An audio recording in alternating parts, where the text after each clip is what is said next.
My wife, 35F, and I, 35 male, have been married for 15 years and we've been together for 20 years. We have 2 kids, 12, 14. We absolutely adore and work tirelessly to provide the best possible life for them. For the past 3 years, things have been somewhat bumpy. I understand that our kids are at an age where they require a ton of our attention and resources with school, band, club sports, and other extracurriculars, and I'm aware of the physical and emotional toll that can have on marriages. However, for these past 3 years, my wife and I have had very little intimacy and very little sex, and we've been trying very hard to work on that aspect of our relationship. This past year has been the most difficult and by far the darkest year in our marriage. We didn't talk very much, we essentially became roommates co-parenting our kids under the same roof. It was very depressing and very demoralizing. It was to the point where we began contemplating divorce, and it became very dark and gloomy in the household because of that. We began seeking help with both individualized therapy and couples therapy, and it seems to have helped some. Little by little we started to get along and started to have deeper conversations about what our marriage looks like and what we would love for it to look like. This is where it gets tough. As time passed, my wife started to tell me she no longer was in love with me and that she only saw me as a best friend. That she only loved me in a very platonic way, and this was one of the main reasons she didn't have any desire for intimacy and let alone sex. This was very shocking to me, and quite frankly, I was devastated. I became angry and depressed, and I couldn't fathom the thought that I was no longer wanted or desired by the person I felt completely in love with. Things began to deteriorate again, and not long after, we were back to square one. I sat down with her one afternoon and had a heart-to-heart and began to ask questions about where the root of this problem lies, and her answer was, "I don't know, and that I have built up resentment towards you, but I don't know where it stems from." As you can imagine, this provides very little to no insight into how to approach this. I'm puzzled, I'm frustrated, and I do not know what to do at this point. Currently, we've arrived at a place where she says that she has no sex drive and no desire for intimacy or connection. She says that all she wants is simply companionship, which basically means our co-parenting roommate dynamic. I asked her what I could possibly do, or what is it about me that is so unattractive or undesirable, and her response is always, "I don't know." She stated that she does love me, but it's not the same. That she has been feeling disconnected for years and that our marriage just takes up too much work. Her focus is only the children for now, and that my co-parenting contributions are meaningful to her in our home. I'm at a loss, and I'm mainly venting about my frustration. It's tough to realize that the person you love has no feelings for you. I feel like at this point I'm only here to contribute financially and as a parent. I feel like what she means with companionship is that she's comfortable with the convenience of having a good father for our kids and my financial contribution to the household. In regard to intimacy and her sex, she basically told me that it's not something she's interested in or wants at this time. She mentioned that the only way to get to a point for any of that is to be intoxicated, which I believe is incredibly awful and very wrong. I told her I do not think forcing herself to have sex or be intimate by drinking or smoking is good, and I declined to be a part of that, which to my surprise, it upset her and made her more distant. We're both extremely honest and transparent. We've never cheated on each other, and we are always free to look through each other's phones, emails, socials, etc., and we hardly ever do. I asked her if there was someone else and she declined. Honestly, I believe her. We then peacefully went through each other's things, and as expected, it was clean. We've always been very forward, even with the hard topics, so I don't smell nor feel any foul play or infidelity. Am I wrong for declining to only be intimate or have sex when she's intoxicated? I'm firm on my stance of not partaking in this only when I'm high or drunk sex, because it doesn't sit well with me. I do not know how to help our situation, and I'm starting to become a bit anxious and desperate. We're both fairly young and healthy individuals and good looking. We both have good standing careers and are good parents. I'm just not sure how our lives could have driven us to this point. I'd love some outside perspective on this matter and some insight on how to address something like this. It feels so awful to be unwanted and undesired by my own spouse. I hate it. We did some swinging in the past. That was fun for some time. We mutually decided to stop doing it, and we have established it's not the case. When we were swinging, however, our marriage seemed to be in a good place. This is something we did disclose with our couple therapist and made sure to include it to make sure we're not neglecting an obvious potential issue. I will say, I did ask my wife if what she experienced during swinging is something that is affecting her view on our relationship, and she said it wasn't. Our swinging experience was always together, and it was very sex-driven. Nothing really emotional or poly. Truth is, I have to believe her at her word. I have no reason to distrust her. To date, she's always been very forward and never afraid of dealing things head on. No matter how painful. Swinging was her idea. Not mine. But I suppose I should have included it, but I honestly believe her on it not being an issue. I don't have any reason to distrust her. Maybe it's something she has to accept with her therapist or our couple's therapist. Can't really approach that with a solution if she doesn't think it was a problem. She says that all she wants is simply companionship, which basically means our co-parenting roommate dynamic. Update 1. I wanted to give you guys an update of how the therapy session with my wife went this week. Not sure if this is helpful or not, but I took many of the responses/comments/suggestions from my initial post and put together some things I wanted to discuss with our couple's therapist to help us navigate some of the core issues that may be affecting this situation. One of the main things that is the buzzword of this has been the term resentment, and it has been really eating me up inside knowing my wife keeps telling me she doesn't know why she's resentful or doesn't know why this is affecting her emotionally/mentally. I brought this up with our therapist once again and resurfaced the conversation about being married for so long, 15 years, and being together since we are 14 years old. Our long history of growing up and how having children when she was 19 years old, me 20, significantly changed the trajectory of our lives. We experienced severe poverty and many hardships in the process, and we essentially had zero social life for the past 10 years because we were so busy raising babies, 2 kids now ages 12 and 14. She followed up with tons of questions directly mostly at my wife about her feelings towards this, and 90% of the responses were very our kids focused. It definitely felt like she was afraid of saying yes it sucked because she would feel guilt or shame because it would imply she regrets the kids. I mentioned this in the session, and the therapist encouraged her to look at this outside of the lens of being a mother and to try to view it a bit more selfishly and individually, and it was very eye-opening. My wife mentioned that she was very frustrated with the fact that we did miss out on many things in life. She also was very clear in saying, I do not think I missed out on other partners or dating or partying, but I certainly lost all my friends. This was huge because one of the big pieces that has caused a strain in our lives is how siloed and isolated we've been, again busy raising kids. I followed up by reminding her that it's important to have good friends and to make time for herself and her friendships. For the past 3+ years, we've had multiple conversations about friends and how it is important to have them in life. Especially when you have similar peers that can help in many areas of life that perhaps we have no experience navigating, and even simply for enjoyment. It has always been something my wife avoids, even though she's always been someone who needs that external stimuli. The main reason for her not investing in friends or even herself has always been the kids. Like I mentioned earlier in this post, 90% of the answers have to relate to the kids to some degree. At this point in our session, I started to feel like there was a common denominator, the kids, in most of the frustrations and problems she was experiencing. So I simply asked her, do you think you may be upset at me because I'm responsible for these kids in the sense that I got you pregnant so young? I wasn't ready, but she said that she was upset at me for that. She also followed up with the fact that she knows that's unreasonable because it takes 2 to tango. I did feel like it was progress because it kind of gave us something to work on and help alleviate some of these burdens, so we agreed to invest more time in nurturing good friendships both together and individually. Towards the end of the session, we began to discuss what actionable items we would take from this session. At this point, it was still all very ambiguous and blurry as to what the outcomes were. I was very direct, and very forward in asking my wife what her plan is moving forward. Note, I had decided prior to the session that should my wife say the same thing about being a co-parenting roommate, that I would take the 180 approach and essentially do me. She started basically saying the same thing, that she doesn't have any desire to be intimate or sexual with me as of now, and that she loves me immensely and she feels bad for not being there for me, as mentioned in my first post. I also brought up the brief swinging that happened, to which for the 50th time said it wasn't a problem. I agree with her on this. This was something that was a mechanical approach for a solution to a problem that was very much inexistent when we tried this. We, both, really have no issue to this.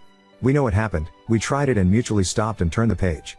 I also brought up other life events that may cause resentment, and really we ended up not getting anywhere else as far as the root for resentment, which was discouraging. I then basically expressed to my wife that I will not be okay with that arrangement.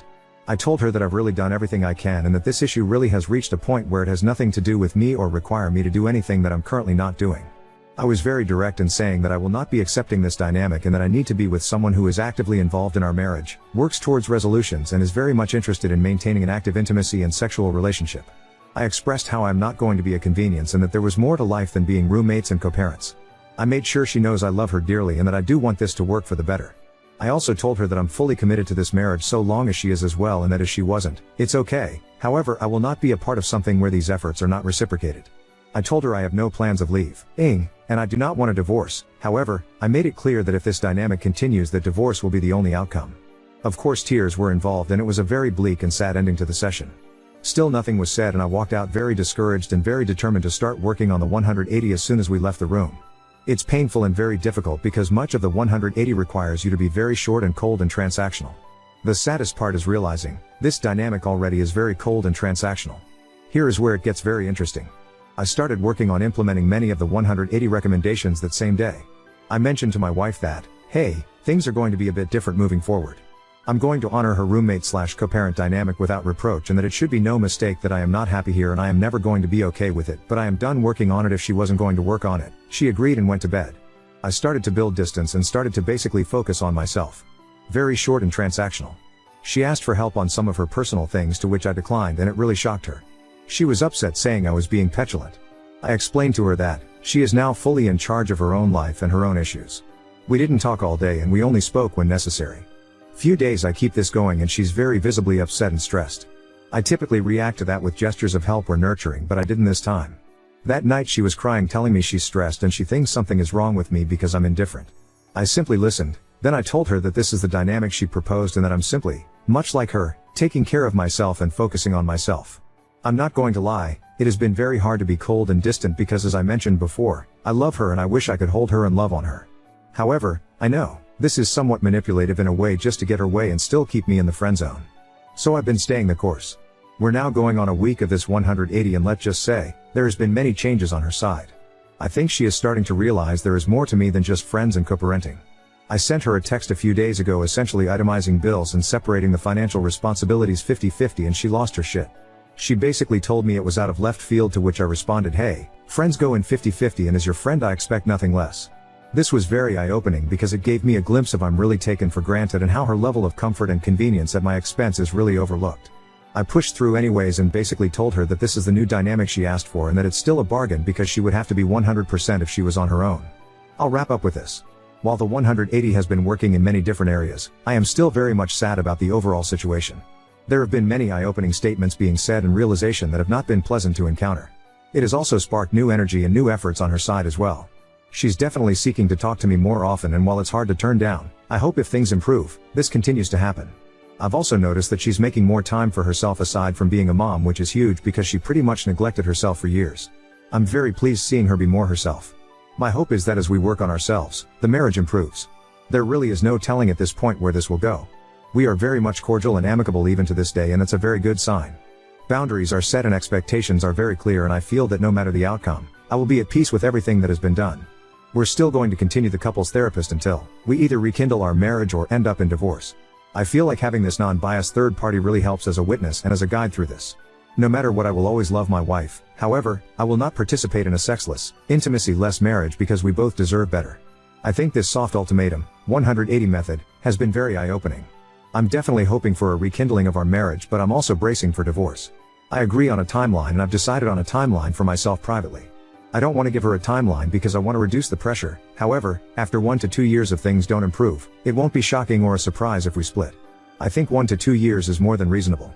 Now on to second story. Fiancée discovered my past relationship with a man through old pictures, and now she accuses me of purposely hiding it, causing a breach of trust. I, 29 male, lost my fiancé 4 years ago in a car accident. He and I were both 25 at the time and had been together since we were 19. If soulmates are real, he was mine. He was stubborn, he preferred a way earlier bedtime than I did, and was a major homebody, and I loved all of it.